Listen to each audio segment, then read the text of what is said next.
Olá, tudo bem com você? Bem-vindo, bem-vinda a essa videoaula de hoje. Vamos começar esta aula fazendo a correção das atividades sobre o texto da aula anterior.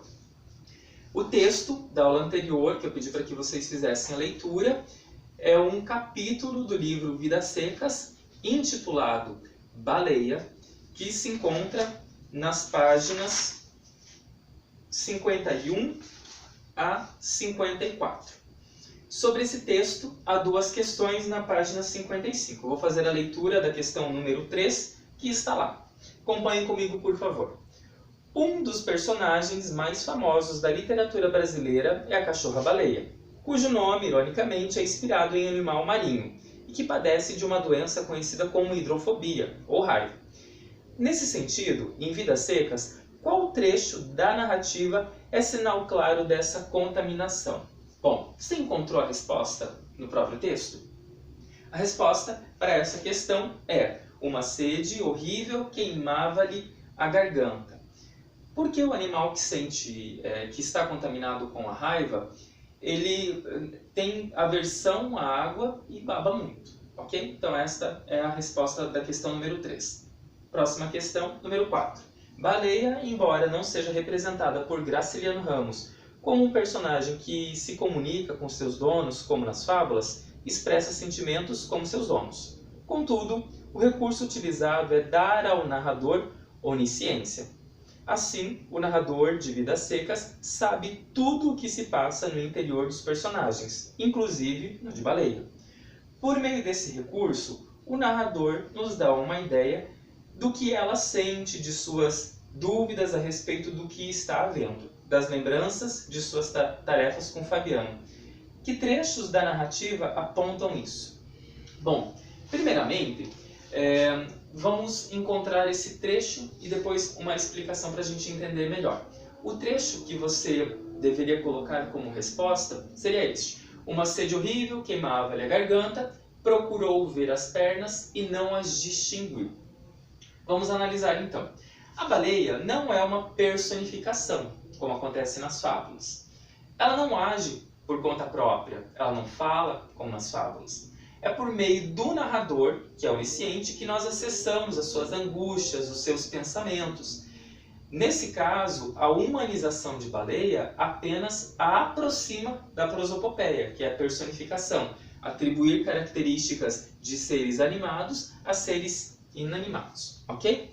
Bom, queridos, na aula de hoje nós vamos conversar sobre um gênero narrativo chamado conto. Eu coloquei aqui no quadro cabeçalho, referente à aula de hoje, o nome da escola Terra Mater, a data de hoje, dia 30 de abril, o conteúdo que nós estudaremos, que é o conto, e a habilidade que nós vamos desenvolver trabalhando este conteúdo, que consiste em conhecer as principais características desse gênero textual. Então eu começava com a correção, farei a explicação deste conteúdo e deixarei para vocês uma atividade para que vocês possam realizar no final de semana. Bom, o conto é um gênero caracterizado por ser uma narrativa literária curta, menor do que a novela e que o romance, como eu comentei nas aulas anteriores. Mesmo sendo uma história narrada de maneira breve, ela consegue contar uma história completa. E a maior característica, portanto, do conto é a concisão. E embora seja conciso, o texto é denso, isto é, tem conteúdo. Um desafio para quem escreve conto, para os autores, escritores que escrevem conto, é que já nas primeiras linhas ele deve amarrar, prender a atenção do leitor.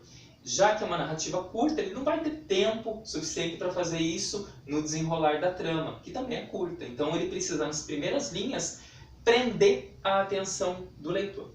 Uma outra característica do conto é que nós precisamos começar e terminar a leitura no mesmo ato, né? No mesmo momento. Eu não posso começar, ler um tanto agora e deixar para ler o restante depois. Eu preciso ler a história de uma única vez. Bom, embora seja um texto curto, ele pode ser profundo e despertar em nós, leitores, alguma emoção, algum sentimento, um pensamento, uma reflexão sobre a história narrada. Então perceba que uma das características do conto é despertar essa emoção em um curto espaço de tempo. Bom, nós precisamos conhecer esse gênero narrativo e é pelas características que nós conhecemos, porque é pelas características que se distingue dos outros gêneros narrativos, como fábula, epopeia, romance. Ok? Então vamos conhecer algumas delas. Nós temos ali poucos personagens. Apresenta poucos personagens e geralmente há apenas um personagem como principal. Então não há espaço dentro do conto para diversos personagens, como acontece na novela, que tem diversos personagens, sai um personagem, entra um outro personagem em certa altura da narrativa. No conto não há espaço para isso. Diferente da novela, cuja trama é complexa, o conto possui uma única história e ao redor dela não se desenvolvem outras histórias secundariamente, como acontece na novela. Fazendo essa comparação para ficar mais fácil distinguir. Enquanto a novela tem várias tramas, várias cenas desenvolvendo, no conto não há espaço para tudo isso. Então é preciso que possua uma única história para desenvolvê-la. Bom, a história se passa também em um curto espaço de tempo, uma conversa, um dia, 2 semanas, um mês. Então a história em que o conto se desenvolve, o tempo relacionado a essa história, ele é curto, ele se passa muito rapidamente. Então não há, lembre-se, não há tempo para que ele seja desenvolvido, né, ao longo de meses. Não, é uma história que começa e termina num breve espaço de tempo. E é uma história que possui poucos lugares, porque não é comum haver muitos deslocamentos dentro da narrativa de um conto. Por isso, são poucos os lugares ou os espaços em que uma história se situa. Então essas são as principais características desse gênero textual.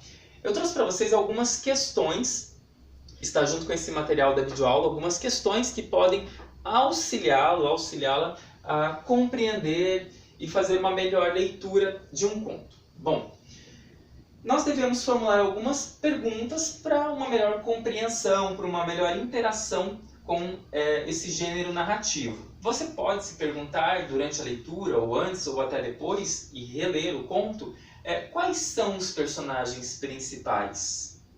O que acontece nessa história? Em que tempo, em que lugar se passa essa história narrada?